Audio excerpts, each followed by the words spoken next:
Assalamualaikum warahmatullahi wabarakatuh. Bagaimana kabarnya hari ini adik-adik semua? Sehat ya? Alhamdulillah.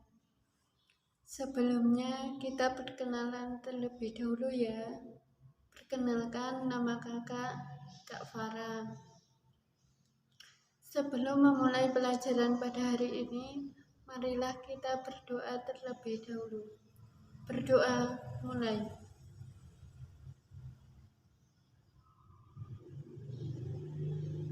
Selesai. Baiklah, hari ini kita akan belajar tentang akhlak terpuji kepada Allah Subhanahu wa Ta'ala. Adik-adik tahu apa yang dimaksud dengan akhlak terpuji? Ya, yaitu akhlak yang mulia, akhlak yang baik. Akhlak terpuji kepada Allah Subhanahu wa Ta'ala yaitu berperilaku ihsan dalam menyembah atau beribadah kepada Allah Subhanahu wa Ta'ala, baik dalam bentuk ibadah khusus yang disebut dengan ibadah mahdhu atau murni seperti sholat, puasa, dan sejenisnya, ataupun ibadah umum yang disebut dengan ibadah ghairu mahdhu atau ibadah sosial seperti belajar mengajar, berdagang, makan, tidur, dan semua perbuatan manusia yang tidak bertentangan dengan aturan agama. Berdasarkan hadis tentang ihsan kepada Allah Subhanahu wa Ta'ala mengandung dua tingkatan, yaitu yang pertama beribadah kepada Allah Subhanahu wa Ta'ala seakan-akan melihatnya. Keadaan ini merupakan tingkatan ihsan yang paling tinggi, karena dia berangkat dari sikap membutuhkan, harapan, dan kerinduan. Doa menuju dan berupaya mendekatkan diri kepadanya. Yang kedua, beribadah dengan penuh keyakinan bahwa Allah Subhanahu wa Ta'ala melihatnya.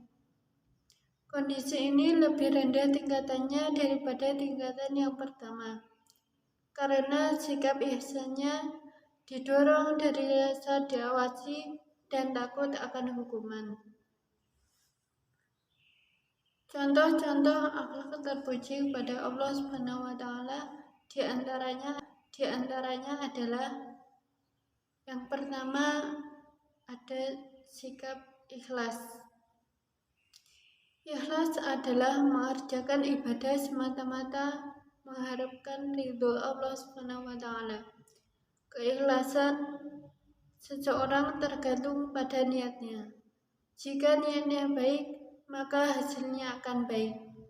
Akan tetapi, jika niatnya jelek, maka hasilnya pun juga akan jelek. Yang kedua adalah taat. Taat kepada Allah Subhanahu wa Ta'ala adalah melaksanakan segala perintahnya dan meninggalkan semua larangannya. Allah Subhanahu wa Ta'ala menyuruh menaati ulil amri atau pemerintah. Apabila perintah ulul amri itu tidak bertentangan dengan perintah Allah Subhanahu wa Ta'ala dan Rasulnya. Yang ketiga ada khauf. Khauf artinya takut, yakni takut kepada Allah Subhanahu wa Ta'ala. Takut kepada Allah Subhanahu wa Ta'ala yakni berusaha untuk mengerjakan segala perintahnya serta menjauhi semua larangannya. Yang keempat yaitu tobat dan nadam. Tobat yaitu menyesali perbuatan dosa untuk tidak mengulanginya dan menggantinya dengan perbuatan baik. Tingkatan orang yang bertaubat menurut Imam Ghazali. Yang pertama, taubat nasuha, yaitu orang yang bertaubat dengan sebenar-benarnya. Orang yang seperti ini jiwanya tenang, disebut dengan nafsul mutmainnah. Yang kedua, orang yang bertaubat tidak mengulangi dosa besar, tetapi jika seperti ini disebut dengan nafsul lawamah. Yang ketiga, orang yang bertaubat namun tidak berdaya untuk melawan hawa nafsu untuk berbuat dosa. Ia menyesal lalu bertaubat lagi. Jika yang seperti ini disebut dengan nafsul musawwalah. Yang keempat, orang yang bertaubat setelah itu melakukan perbuatan dosa tanpa ada penyesalan. Jiwa seperti ini disebut dengan nafsu amarah.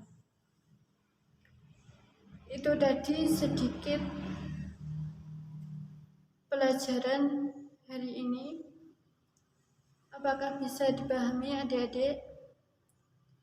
Ada yang perlu ditanyakan? Tidak? Alhamdulillah. Cukup sekian untuk pertemuan pada pagi hari ini. Semoga bermanfaat dan kita sambung pertemuan yang akan datang. Cukup sekian dari saya. Apabila ada kurang lebihnya, saya mohon maaf yang sebesar-besarnya. Wallahul muwaffiq ila aqwamit thoriq. Wassalamualaikum warahmatullahi wabarakatuh.